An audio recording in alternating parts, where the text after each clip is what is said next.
Welcome friends. इसके अगले episode में जेई इलेक्ट्रोस्टैटिक्स में हम आपके सामने पिछली बार की तरह क्वेश्चंस ला रहे थे और उन क्वेश्चंस के ऊपर हमने बात करनी थी। और जेई में पिछले सालों में आए क्वेश्चन, बल्कि रिसेंट ईयर्स के, क्योंकि मैंने आपको बताया कि जो बोर्ड में भी क्वेश्चन आने वाले हैं वो इसी प्रकार से आने वाले हैं। अब देखिए, अब ये कहता है, आराम से एक बार क्वेश्चन पढ़ लीजिए।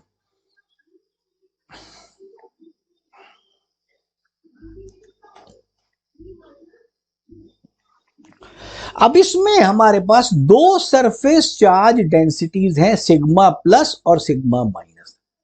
देखिए, अब यहां पर पहली चीज आपके दिमाग में घंटी बजनी चाहिए, और वो ये कि अगर पॉइंट चार्ज होता है तो उसका इलेक्ट्रिकल फील्ड के क्यू बाय आर स्क्वायर होता है।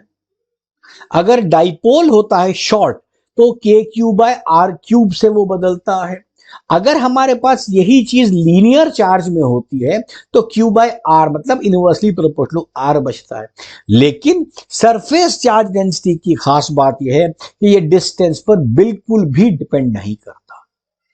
अब हमारे पास डायग्राम है प्लस, और साथ में क्या दिया है कि sigma plus is greater than sigma minus, मतलब पॉजिटिव का इंपैक्ट ज्यादा होगा।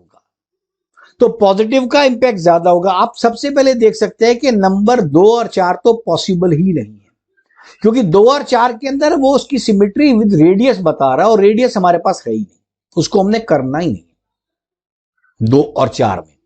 तो अब क्या करेंगे, रह गया मेरे पास 1 और 3, क्योंकि हमारे पास इसकी वजह से कहीं पर जो इलेक्ट्रिक फील्ड निकलना है वो स्ट्रेट लाइन निकलनी है, क्योंकि डिस्टेंस पर डिपेंड नहीं करना। अब देखिए, क्योंकि सिग्मा 1 बड़ा है, सिग्मा प्लस वाला बड़ा है, तो ये बड़ा होगा। सिग्मा प्लस आपके पास हॉरिजॉन्टल शीट है, ठीक, हॉरिजॉन्टल शीट है तो सिग्मा प्लस बड़ा है।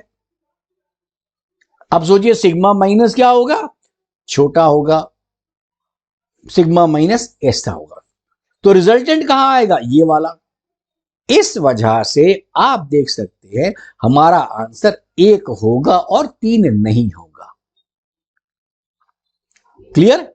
बड़ा सीधा सा क्वेश्चन था, कोई खास कॉन्सेप्ट नहीं, लेकिन इस वाले कॉन्सेप्ट के ऊपर, सिग्मास के कॉन्सेप्ट पे इस वर्षों में पिछले दिनों कुछ क्वेश्चन अधिक आए हैं। तो ये आपको 2-3 का सुपर पोजिशन प्रिंसिपल माइंड में रखना है। इंडिविजुअल पहले निकालिए और फाइनल निकाल दीजिए। आई होप, मुझे उम्मीद है ये क्वेश्चन आपको ठीक से समझ आ गया होगा। अब हम बात करते हैं अगले क्वेश्चन। ये क्वेश्चन 4 सितंबर 2020 की पहली पाली में, माने सुबह की पाली में आया था, पहली शिफ्ट में। अब देखिए एक और क्वेश्चन। अब देखो, ये 4 नवंबर को ही 2020 की पहली पाली का एक और क्वेश्चन है। चलिए, बिल्कुल आराम से, आपके पास डायग्राम भी दिया हुआ है और जो लिखा है जरा उसको एक बार आप आराम से पढ़ लें।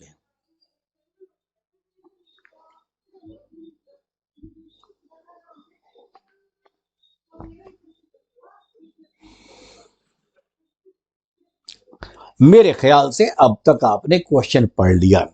तो क्या है कि 4Q, 4Q और -Q, ये 2 पॉइंट फिक्स डिस्टेंस पर रखे हुए हैं। इनके बीच में कोई झगड़ा नहीं, दोनों की दूरी एग्जैक्टली फिक्स्ड है, तो उसको आपने नहीं बदलना। और जो तीसरा चार्ज है Q, उसको आप ओरिजिन एक्स से x = d पर लेके जा रहे हैं। अब देखिए, अब इसने पूछा आपसे क्या है, एनर्जी का चेंज। अच्छा, एनर्जी कैसे निकालेंगे, उसके 2 तरीके हैं, मतलब 2 तरीके का एक ही बात को कहने के 2 ढंग है। एक तो सिस्टम की पोटेंशियल एनर्जी अभी की निकाल लीजिए और बाद की निकाल लीजिए, उसमें जो डिफरेंस होगा वही आपको निकालना है। शुरू की एनर्जी और बाद की एनर्जी का आप डिफरेंस निकाल लीजिए, दैट इज वन मेथड। दूसरा मेथड यह है कि ओरिजिन के ऊपर -Q और +Q की वजह से पोटेंशियल निकाल लीजिए, क्या होगा, और जिस पॉइंट पर ये पहुंचा है d दूरी के ऊपर, वहां पर पोटेंशियल निकालिए कितना होगा, और जो पोटेंशियल डिफरेंस आएगा उसको हम चार्ज Q से मल्टीप्लाई कर सकते हैं, निकाल सकते हैं। आप करिए इसको।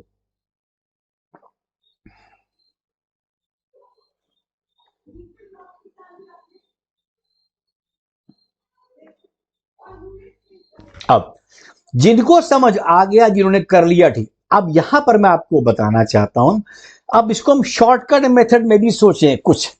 देखो, पहली चीज हमें समझनी है कि पोटेंशियल एनर्जी ऑफ चार्ज के Q1 Q2 बाय R होता है, ये एक स्केलर क्वांटिटी है।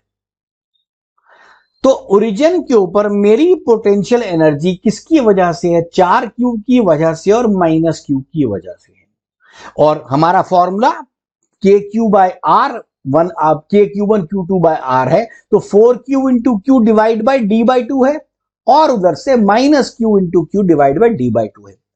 और जिस समय चार्ज को मैं लेकर गया हूं इस पॉइंट से फाइनल पॉइंट, अब वो पॉइंट क्या है? देखिए, उस पॉइंट की दूरी -Q से वही है, D/2 है, जबकि 4Q से उसकी दूरी 3D/2 होगी।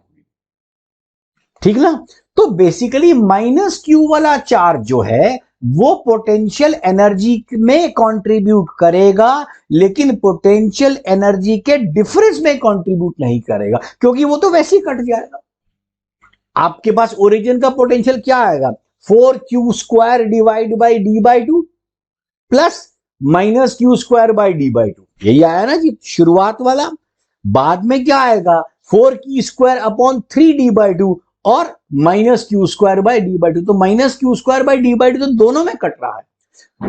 ठीक है, मैं आपको समझा रहा हूं, मैथमेटिकली सब में वो K मल्टीप्लाई होगा 1/4πε0। तो उससे हम करेंगे।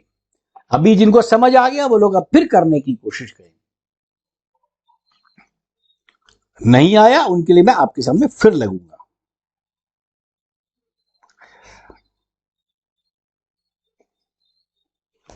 अब देखिए, there be no change due to -Q charge. हमने पहले ही ले लिया कि इससे होना नहीं, तो काहे को इसको बीच में बार बार डाला।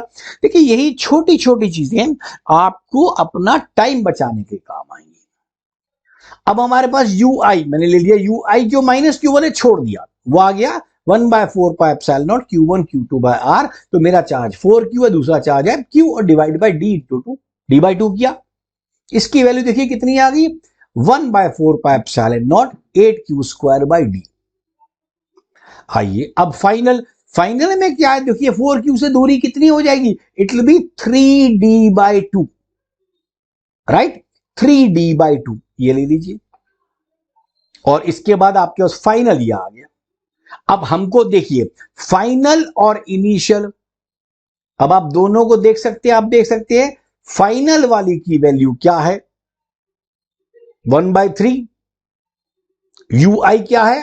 तो आपकी वैल्यू डिक्रीज हो रही है, फाइनल कम हो गया ना। 8/1 है वो 8/3 है, 8/1 है वो 8/3 है।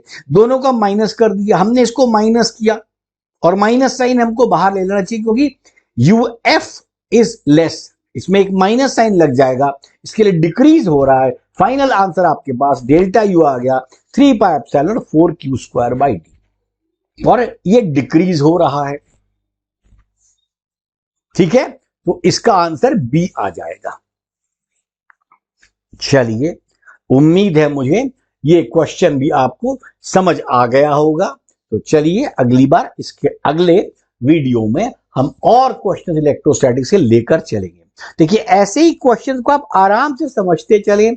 आपको ज्यादा क्वेश्चन चाहिए तो आप मुझे कमेंट बॉक्स में अपना ईमेल आईडी भेज सकते हैं, मैं आपको ऐसे क्वेश्चन बहुत से भेज दूंगा, और जरूरत पड़ी उसको डिस्कस भी कर लूंगा, कोई उसमें इश्यू वाली बात नहीं है।